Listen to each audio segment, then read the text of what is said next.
All right, our topic this evening is a continuation of last week's, which we spoke about the Great Lent, since we are going through this blessed time of the Lord's Great Lent. So we are continuing what we spoke of last week. This time we will have a different approach, which is also a continuity of last week's. So the Great Lent, last week we read from the Gospel according to St. Matthew, and that was chapter 4, verses 1 to 11. I'm not going to read those verses again. We're just going to come into the second part straight away. So it is Matthew chapter 4 and verses 1 to 11, where the Lord fasted for 40 days and 40 nights, and then he was hungry at the end. First of all, the Lord Jesus is our role model.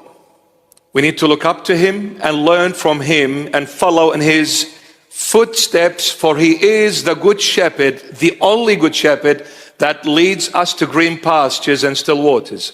He is our role model, for he says it himself to all of us: take my yoke upon you and learn from me. Learn from me, meaning make me your role model. And learn from me, for I am gentle and lowly in heart, and you will find rest for your souls. Matthew 11:29.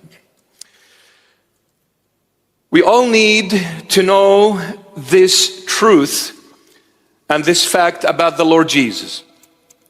The Lord Jesus, as far as his humanity is concerned, he is a human being like every single one of us. He's exactly like every single human being, except in two things he does not share them with us. First, he is the only human being without sin. Secondly, his birth was without human seed, i.e. a virginal birth, which means he was born from an earthly mother with no earthly father. In this, Jesus Christ of Nazareth stands so far and above, so unique to every human being, to every other human beings. He is the only one that is born of an earthly mother, no earthly father. All mankind were born of both earthly parents, father and mother, except Jesus Christ of Nazareth. All glory to his holy and mighty name. So, two things he doesn't share with us. Number one, he is without sin. Number two, he was born with no human seed, i.e. virginal birth from an earthly mother only, for his Father is who art in heaven. However, in all of our life's aspects, whatever happens with us happened to him. Example, he was hungry, he was thirsty, he slept, he cried, he felt the pain. In every way a human being feels and lives, he shared everything except those 2 points we mentioned earlier. Even in his fasting, he fasted 40 days to show that he is no different to any other human being. The prophets of the Old Testament all fasted 40 days, and the Lord came and said, I am just like you. This is why I am fasting also 40 days. If I fasted more, I would have been someone special, someone different. I am no different to any of you, because I came to become one of you. God becoming man. Christianity never claims that this man became God. That is a blasphemy. But Christianity claims that God became man. And if we are going to say that God cannot become man, then we are limiting this God. He is no longer God. He is no longer the Almighty, capable of doing anything and everything. No longer God if he cannot become man. So God became man. I believe today is going to be the second part, and we may have a third part to this fasting. We may continue it next Friday. The first ever commandment given to the human was the commandment of eating. The first ever commandment given by God to the human was the commandment of eating. God said to Adam, you can eat from all the trees of the Garden of Eden, except from one tree, the tree of the knowledge of good and evil. From this tree you cannot eat. Now, when we read in the book of Genesis, we see that there were three kinds of trees in the Garden of Eden. One, the tree of life for the nourishment of the spirit. Second, the tree of the knowledge of good and evil for the nourishment of the soul. And third, all other trees, all kind of trees for the nourishment of the body. The tree of life for the nourishment of the spirit, the tree of the knowledge of good and evil for the nourishment of the soul, and all other trees for the nourishment of the body. God said to Adam, you can eat from the tree of life, you can eat from all other trees, no problems, but the day you eat from the tree of the knowledge of good and evil, surely you shall die. Surely you shall die. Now the question is, why, if you eat from the tree of the knowledge of good and evil, surely you shall die? Why is that? Because God is saying to Adam, when you eat from it, your eyes will open. Meaning, a self of your own will be born in you. In other words, you will live according to your own self and not of God's, which prior to it you lived in God. So God was the existence of Adam. God was the essence of Adam, the self of Adam. But the day he ate from the forbidden tree, a new self was born in Adam. He became his own self. He became his own existence, totally separate from God. In our time and age, we say it in simple English terms. It's either my way or you hit the highway, baby. That's what happened to Adam when he broke God's word and ate from the tree of the knowledge of good and evil. Now, and to prove this, that Adam had a self born in him, the I am was born in him. To prove that, prior to the fall, both Adam and Eve were naked, but they did not know that until they broke God's word and ate from the forbidden tree. The Holy Bible says, and they saw themselves naked. Well, they were from day one. How come you didn't see yourself naked? Because God was their existence. The day they ate from that tree, they became their own existence. So their eyes opened and they saw themselves naked. Their life started with good, but ended up with evil. And every human being that does it their way, the beginning is good, but the end is 100% nasty and evil. See, the tempter came to the Lord and says, I will give you the pleasure of this world if you bow down and worship me. The Lord's answer was in a very simple term. The Lord is always simple.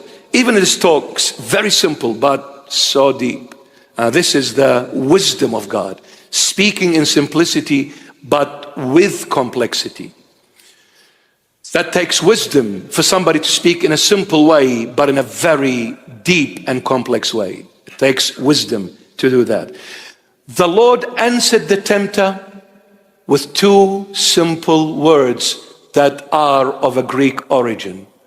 And please, anyone who is Greek here and watching us, pardon my pronunciation. I am not of a Greek descent, even though I wish I were, but I'm not, unfortunately. So if I pronounce the words incorrectly in advance, my sincerest apologies. the Lord used two words that are of Greek origin in reply to Satan, to the devil. Proskeneo and latria. Now, proskeneo is where the English word is derived from, to prostrate, bowing your head in worship before God. Prostration is a form of worshiping God by bowing our head before Him. Proskeneo. Latria, service. Latria, service. Now, there are 4 words in the Greek language that relate to worship. There are 4 Greek words that relate to worship. 1, proskeneo, to prostrate oneself in homage and or reverence. Latria, it is the form of service, worshiping God in a servitude of the divine. And liturgia, which is liturgy. We use the word liturgy for the Holy Mass service, the body and the blood of Christ. Now, liturgia is a compounded word. It is 2 in 1, letos and ergos. Letos means public, ergos means work, the work of the people. So what is liturgy? The work of the people. People come together to do this work in faith in the name of Jesus Christ. And then homologia. Homo, same. Logia, speak or say. Speaking the same. Homologia, speaking the same. In the liturgical service, homologia is the word amen. The priest says certain prayers and the faithfuls reply with amen. What is amen? They're saying to the priest, whatever you said, we say the same thing. Homologia. Whatever you said, we say the same thing. We agree, in other words. When people talk the same, they are in agreement. But the Lord used the 2 that are the most commonly used out of the 4, which is proskeneo, prostrate, and latria, service. He used this in reply to Satan. He's saying to all of us, the Lord Jesus, you want to worship God? You come to Him with prostration, bowing your head and using your hands. It is to do with the head and the hands in worshiping God.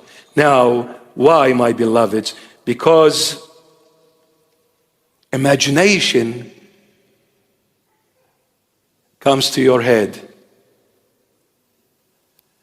Now the Lord is saying, when you come to worship me, I want your head. I want your intellect. What was the first temptation?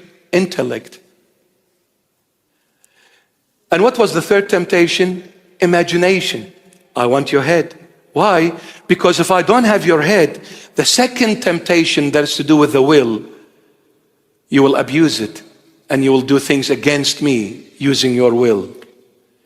But when you came and asked me to teach you on how to pray, I said every time you pray, you say, Our Father who art in heaven, hallowed be your name, your kingdom come, your what? Your will be done. I asked you to ask my Heavenly Father for His will to be done in your life, not your own will, because your own will destroy you. But until or unless you give me your head, you give me your intellect, the way you're thinking, the way you're imagining things, when you give it to me and come to me and put that head before my feet, bowing before me, giving all of you your intellectual capacity, your imagination, what you are capable of, whatever you've achieved, you bring it all and put it at my feet and say, all glory is to you, Lord Jesus. Nothing is of me, everything is of you. Everything is of you. So when you come and bow your head before me in reverence and in worship, and I want you to use your hands. Now, hands are to do with work. The hands represents work, deed. And how are we able to work? When we choose what to do. And how are we able to choose? Through the will. Without the will, there is no choice. There is no choosing. So we choose what we want to do, service. But the Lord says, if I don't have control over your head, I don't have control over your choices. And the work you're going to choose will be definitely against me if I am not the king over your life. Let me guide you.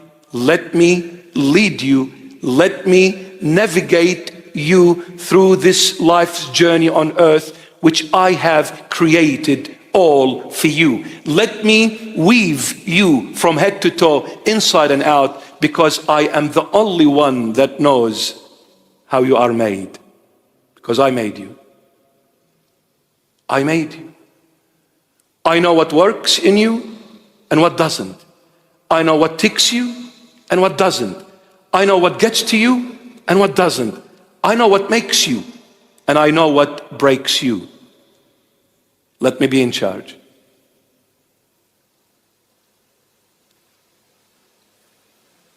Let me be in charge. My beloveds, come to the conclusion. This temptation story leads to the purpose of what life is all about. This temptation story leads to the purpose of what life is all about. And what is life all about? It is about one thing. Life is ultimately about a relationship with God. That's what life is all about. It's about a relationship with God. You either find this relationship or you walk away from it. And you will never find meaning nor purpose outside of it. Life is ultimately about a relationship with God. Why do we live? We live for one reason, to enter a relationship with God. God created us and gave us life to enable us to be with Him, for Him. This is why we live. We live to be with Him in an intimate relationship. The moment we walk away from this relationship, we will never find meaning nor purpose of what life is all about. And they will end up saying to the gorilla, their grandfather. My goodness. Was that Darwin? Evolution?